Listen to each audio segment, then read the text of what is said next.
Thank you, Ryan. And thank you to everybody for attending. I'm a little bit confused. I had a whole speech planned, and right before I came up here, my son, who watches a lot of YouTube videos, told me he watched a video on how to give a good TED Talk, and he said the trick to a good TED Talk is actually walking in a triangle.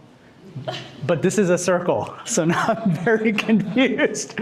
No, we're not here to talk about my confusion. Actually, what we're here to talk about is exactly 1 year ago, I had a moment of clarity, not confusion. Exactly 1 year ago, I made a decision that ended up actually changing my life and the life of a bunch of people who know me and around me. And when I made this decision, so I thought it was a decision that would just affect me. But as the effects of this decision started to ripple out, one of the things we realized was my wife, my kids, my friends, my neighbors, everybody started to get pulled into it.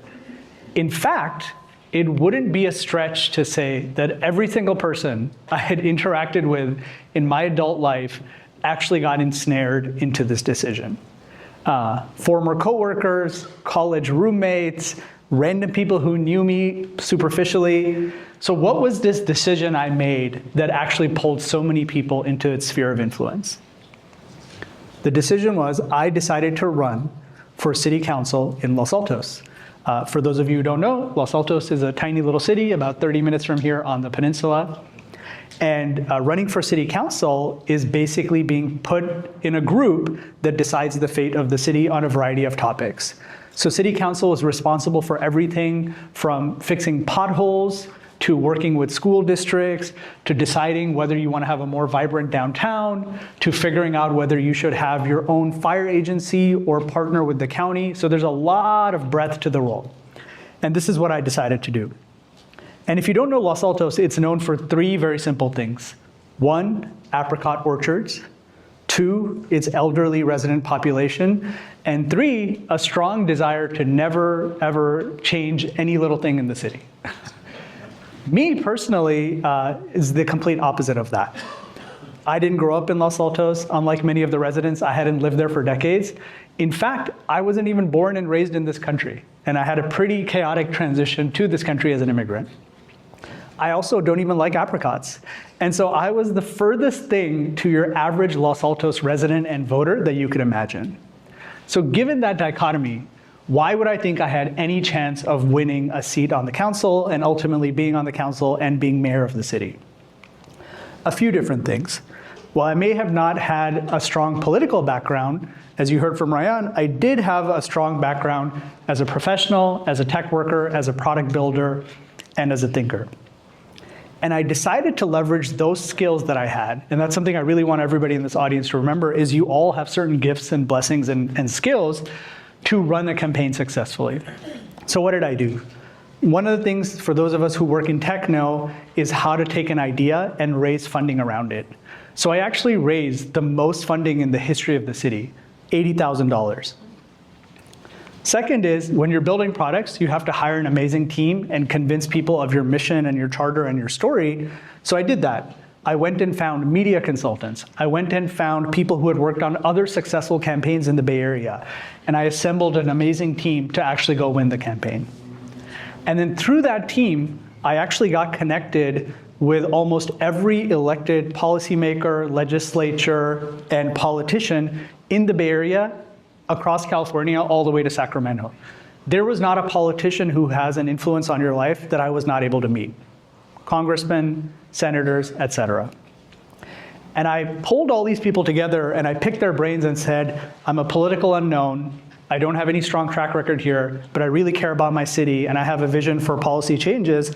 How might I actually win this election?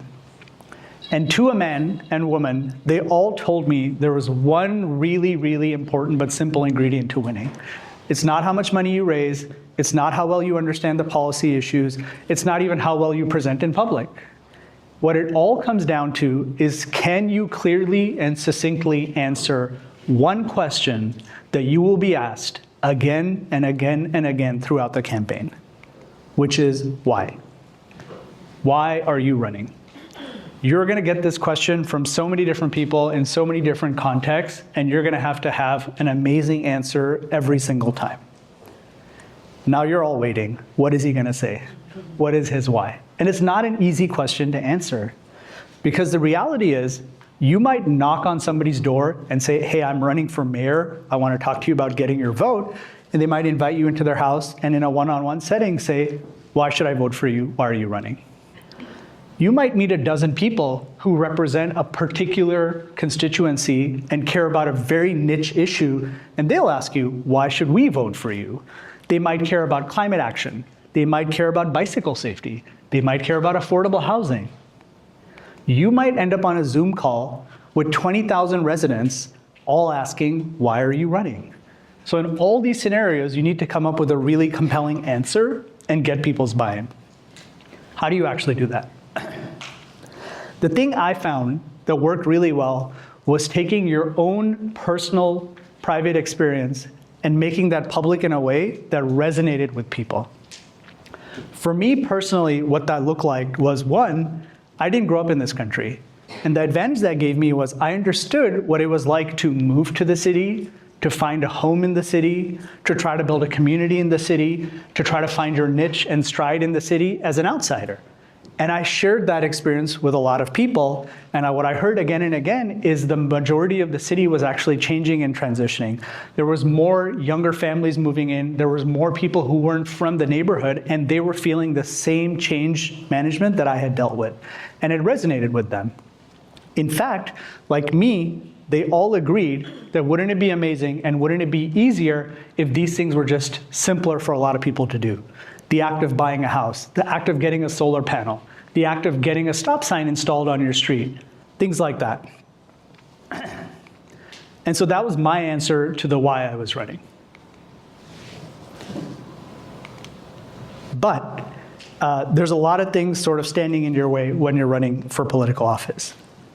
One of the first things I had to deal with was actually translating that story into something that resonated with your average resident.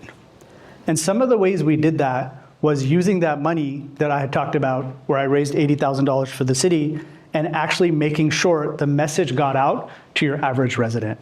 So we actually ran the most sophisticated campaign in the history of the city.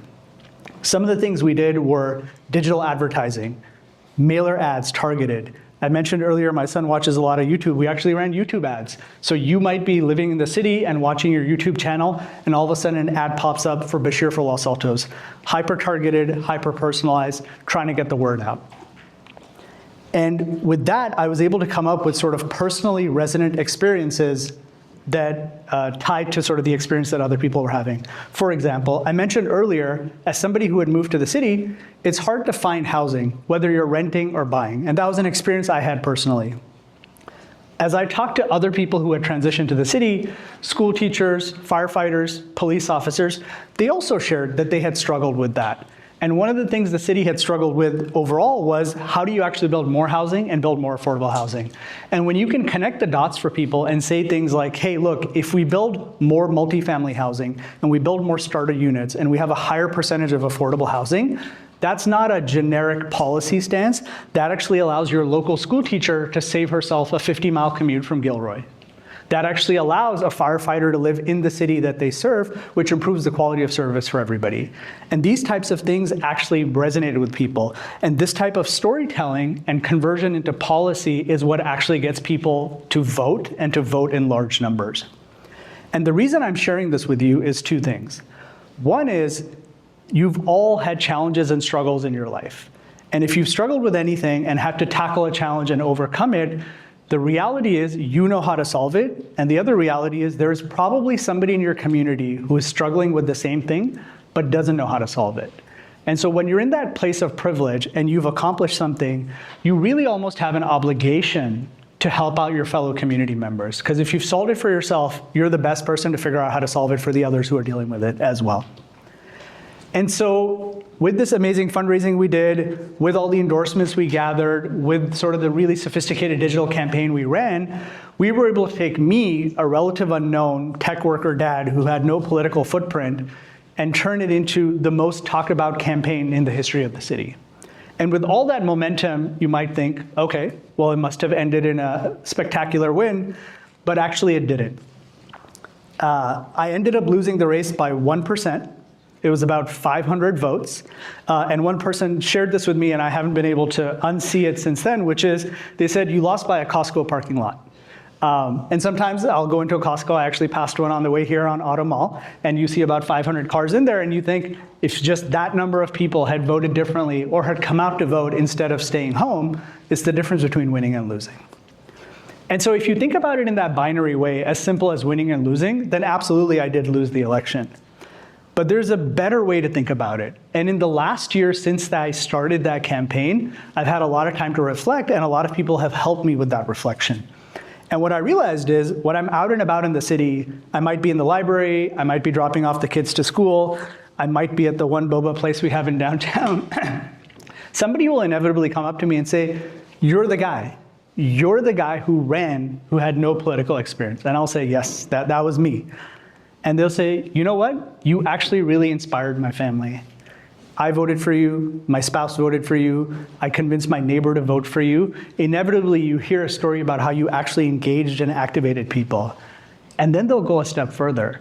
And they say, you know, it actually gave me the confidence. It actually inspired me to do something. So I volunteered for a commission. I signed up for the PTA. I'm doing the block action team so that we're prepared for the next disaster. My kid decided to run for student council. And so although I've been up here telling you a story about me, if you've been listening carefully, hopefully you realize it's a story about us.